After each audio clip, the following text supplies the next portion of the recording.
Muy buenos días, bienvenidos a este tiempo devocional. Les invito para que continuemos. Hoy es junio 3 del 2021.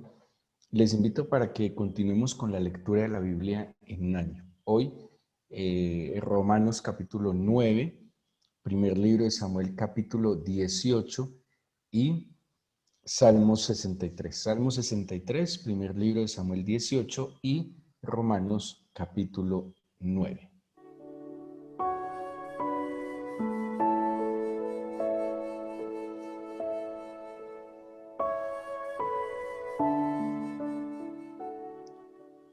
Quisiera invitarles para que terminemos el capítulo 8 de Romanos que estuvimos estudiando el día de ayer y, y pues retomemos algunos elementos para que no nos quede como en el aire la idea.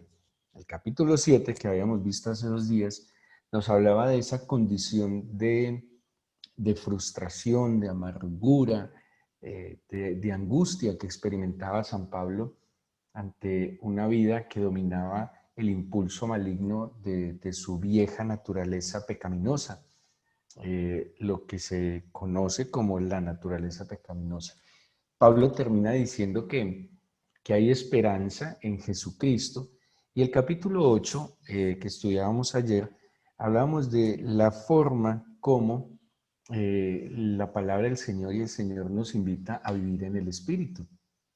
¿Y qué nos corresponde a nosotros para poder vivir en el Espíritu? Y vimos pues algunos puntos como andar, pensar, ocuparse, vivir por el Espíritu. Y terminamos ayer cómo el Espíritu Santo va a interceder por nosotros, cómo el Espíritu Santo nos va a ayudar en nuestra debilidad, en nuestras dificultades, cómo el Espíritu Santo, en la medida en que yo decida caminar en torno a Él, pensar y que mi opinión y mi acción sea conforme al designio del Espíritu y no del impulso carnal de mi vida, y cómo el ocuparme, o sea, el centrar mis pensamientos, mis ideas, mis proyectos en lo que el Señor plantea para mí y ser espiritual, pues obviamente va a traer para mí lo que el Señor Jesús planteó en Juan 10:10, que así como el maligno vino a matar, hurtar y destruir, pues el Señor vino a darnos vida, vida en abundancia. La vida en abundancia no es un sofisma, la vida en abundancia no es una simple utopía, la vida en abundancia es una verdad, es una realidad para aquellos que deciden vivir en Cristo Jesús, para aquellos que deciden darle prioridad a la vida espiritual. Y la vida espiritual no quiere decir de que yo me abstraiga de mi realidad y como que deje de trabajar, de estudiar, que deje de hacer las cosas que debo hacer, sino que en todo lo que yo haga, en la cotidianidad de mi vida, esté presente el Señor, ¿sí? Que yo haga presente a Dios en mis entradas, en mis salidas. Que más que contarle a Dios lo que voy a hacer, yo le consulte, me dirija, le exponga mi causa, pero esté dispuesto a escuchar la suya. Le exponga mis argumentos, pero esté dispuesto a escuchar los suyos y a sujetarme voluntariamente a lo que Él me indique. A partir del versículo 28, el 26 y 27 hablamos de que Él nos ayuda, nos permite incluso cómo orar convenientemente.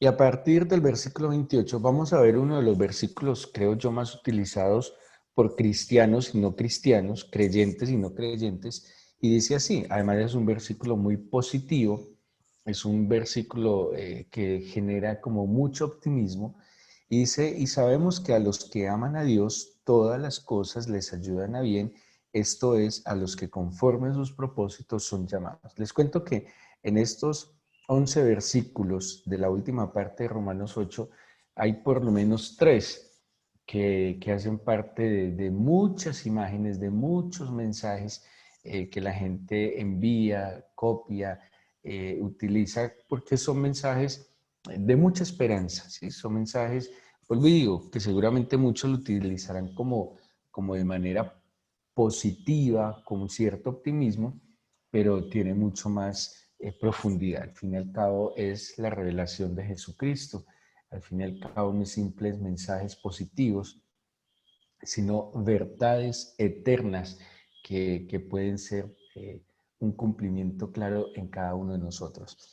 Dice entonces, y vamos a ver aquí como un esquema, como una realidad que nos muestra el Señor de aquellos que deciden caminar en el Espíritu, de aquellos que deciden andar, pensar, ocuparse y vivir en el Espíritu. ¿Qué realidad van a experimentar ellos? Dice el versículo 29, porque a los que antes conoció, también los predestinó para que fuesen hechos conformes a la imagen de su Hijo, para que Él sea el primogénito entre muchos hermanos. Y a los que predestinó, a estos también llamó. Y a los que llamó, a estos también justificó. Y a los que justificó, a estos también glorificó. Bueno, aquí Pablo está hablando como en un tiempo pasado, pero también como en un presente continuo. Pero más que ver la manera como conjuga o el tiempo en el que conjuga estos verbos, es el orden como lo establece. Habla de conocer, eh, eh, la versión Reina Valera, predestinar, llamar, justificar y glorificar. Póngale cuidado a estos como pasos o procesos de la obra que el Señor Jesús hace en el creyente. Conocer, predestinar, llamar, justificar y glorificar. Dice, eh, primero, ¿a quienes todas las cosas les ayudan a bien? Dice, a los que aman a Dios, ¿sí? Ojo, a los que aman a Dios, todas las cosas les ayudan a bien. No dice, todas las cosas les salen bien. No dice, todas las cosas les salen como ellos quieren. Dice, todas las cosas les ayudan a bien. O sea que todas las cosas que ayudan a bien no necesariamente tengan que ser cosas muy positivas o muy agradables o muy fáciles, pero todas las cosas les ayudan a bien. A veces hay situaciones adversas muy difíciles que no son consecuencia de nuestro pecado. Una cosa, es más, pero Dios es tan maravilloso que aún muchas cosas que son consecuencias de nuestros pecados, cuando nos arrepentimos genuinamente y volvemos nuestro corazón a Dios, Dios aún de esa situación adversa en la que nos metimos por testarudos y por rebeldes, Dios va a sacar algún propósito para bien, para gloria de su nombre y para bendición de nosotros. Y dice entonces, todas las cosas ayudan a bien a aquellos que aman a Dios, aquellos que han sido llamados conforme a su propósito. Dios tiene un propósito. Dios tiene un propósito general para la humanidad. Y Dios a todos los que llama, los llama conforme a ese propósito general, ¿sí? Y aquí hay que aclarar algo de que Dios no es excluyente, de que Dios no, que una interpretación aislada del libro de Romanos a toda la Biblia genera ciertas confusiones en la verdad del Señor. Uno tiene que leer la Biblia de manera transversal.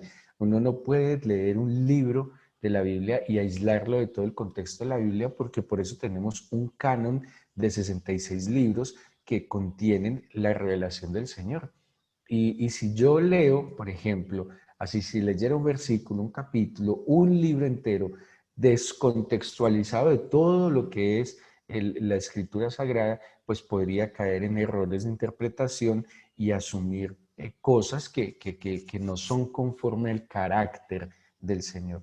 Y el carácter del Señor es misericordioso, el carácter del Señor es justo, el carácter del Señor es paciente. Entonces pensar, por ejemplo, que Dios hizo hombres e hizo mujeres ya, por ejemplo, por decir algo, Pepito se salva y Pepita se condena.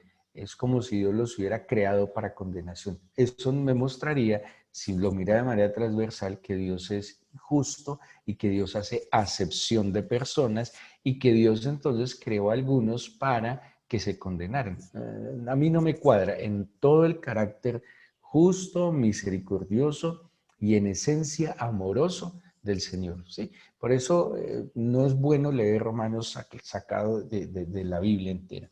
Pero ojo con esto, este orden que plantea a propósito de aquella doctrina de la predestinación, la palabra que se traduce en la Reina Valera como predestinar no tiene que ver, porque a veces se usan expresiones latinas como antes del destino o algo así como destinado desde antes. Acuérdense que la Biblia viene de la lengua griega y predestinar no, en griego no es destinar antes. Predestinar viene de una palabra que es proorizo. Pro, antes, orizo, fijar límites. Algo así como fijar límites antes, fijar como una forma antes. Y ojo que aquí la Biblia claramente dice qué fue lo que Dios fijó antes. Dios no destinó a las personas individualmente desde antes, sino que Dios fijó una forma y un límite antes para las personas que deciden andar, pensar, ocuparse y vivir. Quiere decir que esto que me plantea esta parte de Romanos 8 no es para los que Dios elige, digamos así, excluyentemente de otros, sino para aquellos que atienden el llamado y la elección que el Señor les hace. Entonces dice, conoció, priorizó, pero ojo con esto, versículo 29. Porque a los que antes conoció también los, voy a tomar la palabra priorizó, los o algo así, fijó límites antes de, para que fuesen hechos conforme a la imagen de su Hijo. Y ahí está el punto.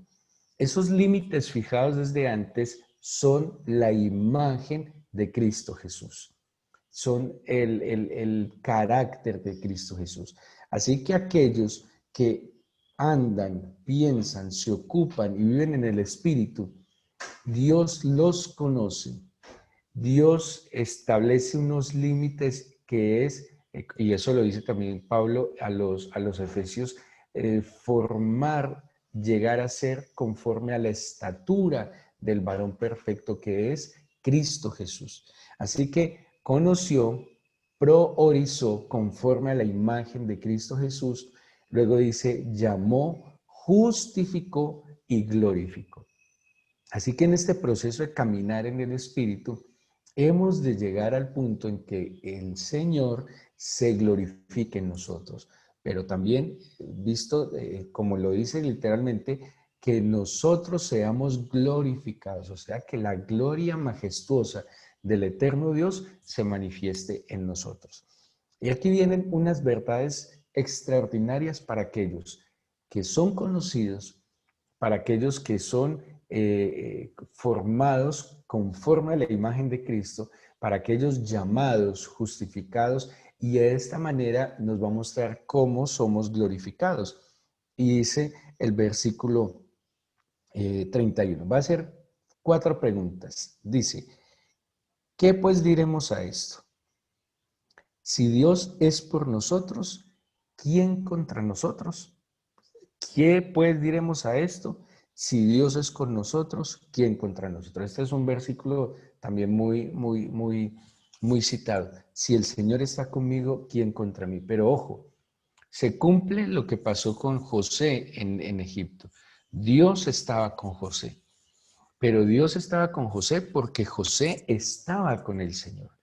Dios mora, y eso dice Isaías, en un corazón humilde, contrito y humillado delante del Señor. Dice Isaías que el Señor mora en la santidad, que el Señor mora en la pureza, en la perfección. Pero Dios, además de morar en la santidad, también decide morar en aquel que se humilla, en aquel que es que entrega su corazón al Señor. Así que si yo estoy con Dios, Dios está conmigo, y si Dios está conmigo, ¿quién contra mí? ¿Quién se podrá levantar contra mí? Dice el 32, el que no escatimó a su propio Hijo, sino que lo entregó por todos nosotros, ¿cómo no dará también con él todas las cosas? Entonces aquí, Dios está conmigo, nadie contra mí. Dios me dará con él, todas las cosas. Me voy a saltar un poquito adelante. Dice el versículo 34, al final dice, Dios es el que intercede por nosotros, y el versículo 37 dice, en todas estas cosas somos más que vencedores por medio de aquel que nos amó. Ojo con estas cuatro cosas. Si Dios está conmigo, ¿quién contra mí? Nos dará con él todas las cosas. Intercede por nosotros y en él somos más que vencedores. Ahora, vuelvo a las preguntas. ¿Quién contra mí si Dios está conmigo?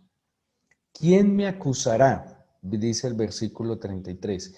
¿Quién acusará a los escogidos de Dios? Él es quien justifica. ¿Quién me condenará? Cristo es el que murió, más aún el que también resucitó, el que además está a la diestra de Dios, el que también intercede. ¿Quién nos separará del amor de Cristo? Tribulación, angustia, persecución, hambre, desnudez, peligro o espada.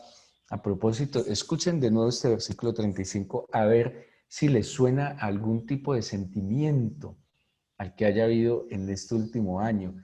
En este este último año que ha sido muy particular. Póngale cuidado a lo que dice acá. Menciona tribulación, angustia, persecución, hambre, desnudez, peligro, espada. Son 7 cosas que tal vez estamos o hemos estado experimentando en este último tiempo. ¿Sí? De nuevo, tribulación, angustia, persecución, hambre, desnudez, peligro y espada. ¿Y qué nos está diciendo aquí el Señor? ¿Alguna cosa de estas nos podrá separar del amor del Señor? ¿Alguna situación de estas que estemos o hayamos vivido nos podrá separar del amor de Dios? ¿Y qué dice el versículo 37? Dice, antes en estas cosas, o sea, en la tribulación, en la angustia, en la persecución, en el hambre, en la desnudez, en el peligro o en la espada, en estas cosas somos más que vencedores en Cristo Jesús, en aquel que nos amó, en aquel que nos salvó, en aquel que nos priorizó, en aquel que nos fijó límites y de nuevo, esos límites es su imagen. Eso fue lo que, digámoslo así, si hay algo que Dios predestinó, si lo tomamos en el español, si hay algo que el Señor destinó antes es su imagen. Y lo que Él destinó antes es que todos aquellos que andamos, pensamos, nos ocupamos y vivimos por Él y en el Espíritu, lleguemos a ser conforme a esa imagen que Él estableció desde antes, de todas las cosas conocidas. Aquí tenemos entonces en estos últimos versículos una verdad absoluta, que no pueden ser simples mensajes positivos, sino arraigarnos en que el Señor tiene para nosotros una vida abundante. No hay quien me condene, no hay quien esté contra mí, no hay quien me acuse, no hay quien me separe del amor del Señor. Él lo prometió y Él lo va a cumplir. Y podrán levantarse estas y otras cosas, pero si yo decido caminar, pensar y ocuparme y vivir en el Espíritu, todas estas cosas serán simples oportunidades para ver que todo me ayuda bien, para glorificar al Señor. Así que si usted hoy pudiera decir que está en tribulación, que está angustiado, que está en persecución, que tiene hambre, desnudez, peligro o espada, y decide andar, pensar, ocuparse, vivir en el Espíritu, tiene una oportunidad maravillosa de ver cómo Dios lo hace más que vencedor, de ver cómo el Señor hace que usted salga adelante. Va a ver la gloria de Dios, va a ver el poder del Señor, va a ver cómo Dios lo conoció, lo priorizó, lo llamó, lo justificó, porque además se va a glorificar. Y termina diciendo el 38 y 39 que también lo decimos y no lo sabemos de memoria, pero la verdad es que es extraordinario. Por lo cual, ojo, estoy seguro. Mire la expresión, estoy seguro. Cuando alguien dice estoy seguro, es que nadie me mueve de esta posición. Estoy con mis pies sobre peña, una peña firme, no una peña que se mueve de un lado para otro. Estoy completamente seguro. Y dice, ¿de qué estoy seguro? De que ni la muerte, ni la vida, ni ángeles, ni principados, ni potestades, ni lo presente, ni lo porvenir, ni lo alto, ni lo profundo, ni ninguna otra cosa creada nos podrá separar del amor de Dios que es en Cristo Jesús, Señor nuestro. Si ustedes miran lo que Pablo está analizando acá, abarca toda la esencia del ser humano, abarca el tiempo, abarca el espacio, abarca la materia, abarca lo espiritual, abarca lo físico, abarca lo emocional.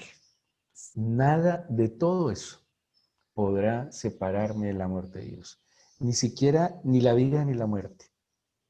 Ni siquiera ángeles, que son mensajeros de Dios, pero tampoco principados y potestades, que son mensajeros del diablo. ¿Sí? Los ángeles son mensajeros de Dios. Entonces mire que estos dos versículos nos va haciendo como una comparación de opuestos. Ni la vida ni la muerte, ni los mensajeros de Dios, ni los mensajeros de Satanás, ni lo que estoy viviendo, ni lo que vendrá, hablando del tiempo, ni lo alto, ni lo profundo, hablando de espacio, ¿sí? Ni ninguna otra cosa creada, materia, nos podrá separar del amor de Dios que es en Cristo Jesús, Señor nuestro. Lo único que nos podría separar del amor de Dios es, pero no de su amor hacia nosotros, sino de disfrutar de su amor, es cuando pecamos. Pero Él nunca nos dejaría de amar, porque apenas nos arrepintamos, podemos volver a disfrutar de las mieles del amor, de la gracia, de la bondad del Señor. Oremos, entreguémosle este día al Señor y entendamos que el solo hecho de que estemos anhelantes, hambrientos, necesitados, de que hayamos madrugado. Nadie madruga a estas alturas para simplemente tener un voto de popularidad. Esta es una decisión de humildad, de que sin Él nada somos, de que le necesitamos. Y yo sé que ustedes entenderán que y son conscientes que no es solo una necesidad para que Dios les ayude en la tribulación, en la angustia, en la persecución, en el hambre, en la desnudez, el peligro, la espada. Sabemos que el Señor está por encima de todo eso. Necesitamos la paz, su paz, la que sobrepasa el entendimiento. Necesitamos ese gozo, necesitamos su amor, necesitamos su aceptación. Sabemos, por allá en lo más profundo del corazón, sabemos que todas esas cosas serán solucionadas, añadidas, o simplemente veremos, digo simplemente, pero no es simplemente, veremos cómo Dios obra en nuestros corazones y poco a poco en todas estas situaciones. Démosle gracias al Señor, presentémosle este día, démosle gracias por su palabra, porque aunque muchas veces, Señor, hemos citado incluso versículos de esta parte de la Biblia, en verdad, ¿qué tan convencidos estamos? Porque ¿qué tan seguros estamos, como Pablo dice en el versículo 38? Estoy seguro, estoy completamente convencido. Y esa precisamente es la definición de la fe en Hebreos 11:1. La convicción, la certeza. Estoy convencido, tengo la certeza de que el Señor está conmigo, de que el Señor me dará todas las cosas en Él. Estoy completamente convencido, tengo la certeza que todo me ayuda bien y que aún esto que estamos viviendo, tribulación o angustia o persecución o hambre o desnudez o peligro o espada, que aunque sea difícil y aflija mi alma, estoy convencido que me ayudará bien, que en todas estas cosas en Cristo Jesús soy más que vencedor. Si en su corazón aún hay dudas, tristeza e incluso un poco de amargura, acérquese a Dios. Para un cristiano, la falta de confianza, la falta de fe, de alguna manera es pecado, porque desagrada al Señor. Porque sin fe es imposible agradar al Señor. Pero lo más extraordinario de la fe es que es un don de Dios. Usted no tiene que sentarse a forzar la fe. Usted no tiene que sentarse a fingir la fe. Por el contrario, es un acto de humildad y sencillez de dirigir su oración y su corazón al Señor y pedirle que aumente la medida de su fe. Y yo le invito a que le diga al Señor así: si es un don y la fe es un don, hoy te pido que me des la medida de la fe para poder verte, para poder saber que estás conmigo, para poder andar, pensar, ocuparme y vivir en el Espíritu, para poder ser guiado por tu Espíritu.